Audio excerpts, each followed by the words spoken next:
So I'm experimenting with a new recording setup. Well, it's the same one I've done for the last 5 videos on average. So if my voice sounds a little different, I've been trying different things. I've tried a new voice recorder app that came pre-installed with the Samsung Galaxy S10e. And let's just get with the video. This is Formula 1 2019 on the Xbox One. And I started really badly there. But what we do is that me and a mate decided we'd do kind of like a fantasy league thing where we'd both join different teams in midfield and we just both see what we could do at 90% difficulty. And it turns out Bahrain's our strong suit really for circuits because we both qualified in really good positions. The difference is that he had a wicked fast start and I had a horrible one. So the results are very clear there. As I take Hamilton into turn 4, I'm pretty sure that's turn 4, in the SportPezza or spscore.com, which cheekily enough actually redirects to SportPezza's site, but anyway. Racing Point, which I have a soft spot for the Racing Point. I mean, then again, I like both Stroll and Perez, so whatever. But then again, my favourite drivers in this season are Verstappen, Perez, and Sainz Jr., so that, I don't know what that says about me. Maybe I just like mostly Toro Rosso drivers, except for Perez, who wasn't even in the Red Bull Driver Academy, so whatever. But I should be probably getting to the point here. Well, what's F1 2019 like? Well, in comparison to 2018, there are some things it actually improves upon. Actually, when I think about it, there's nothing it really does worse. It's more or less the same thing, with some nice improvements. So, visually, from the last 2 minutes, visually, the game does look absolutely gorgeous, even on a base Xbox One or Xbox One S. Like, again, this is running on an Xbox One S, and it looks this good. So, yeah, you're not doing anything wrong there by getting any version of the game. You're not missing out on much. It looks great no matter what. And it runs pretty well too. I don't know if it runs better than 2018 does, but then again, 2018 ran pretty well on the base Xbox One. And I get the feeling this might run a smidge better, but I got no idea. Yeah, other than that, I mean, the physics does feel a bit more involved or more direct.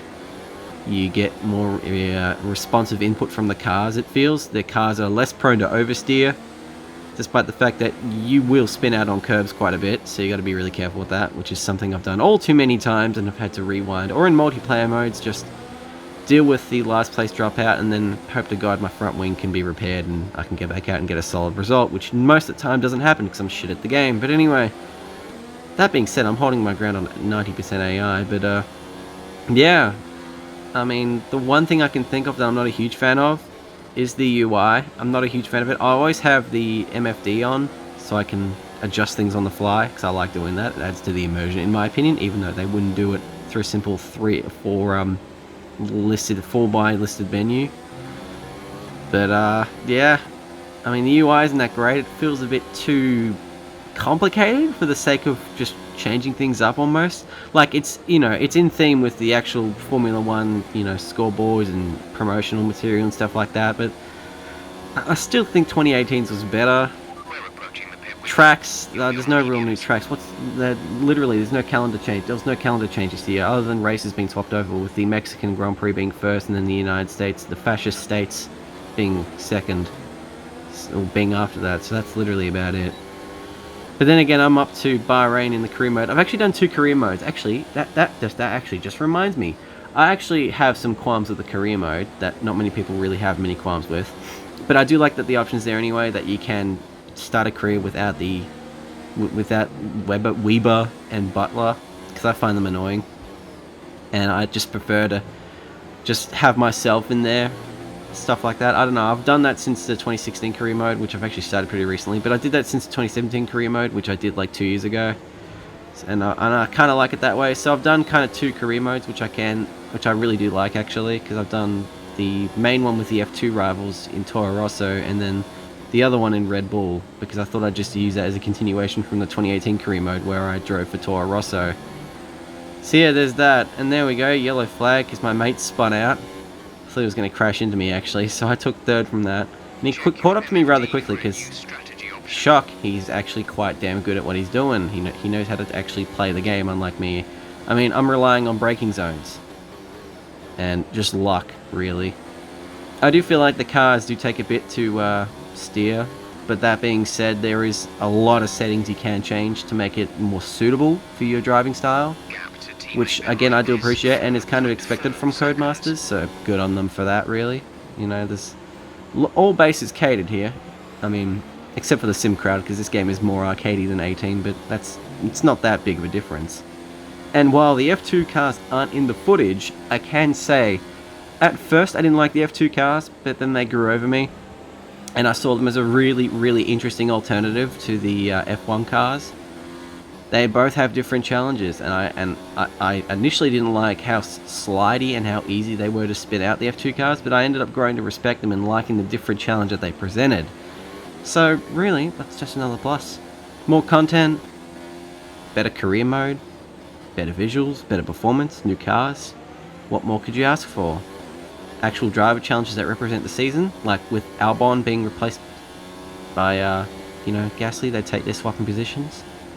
Or, no microtransactions, because there are actually microtransactions in this game for some reason. Although, I didn't actually check properly, it does seem to be microtransactions, but it could also be just direct purchases. Which, given the previous 3 games, well, yeah, well, if we count 2016 as the kind of unofficial start of the Xbox One games, because that one did set the formula for the rest of the series on the Xbox One and PS4 to follow, it's the first one in the series to have microtransactions. In addition, yeah, it's just a bit icky. And then the multiplayer cars are okay. Yeah, they're kind of cool. He's catching up to me really quick. Jesus Christ. I will hold my ground on this first corner, though. Barely. But, yeah. Multiplayer car is kind of meh. The custom multiplayer cars liveries are really bland. I don't like them.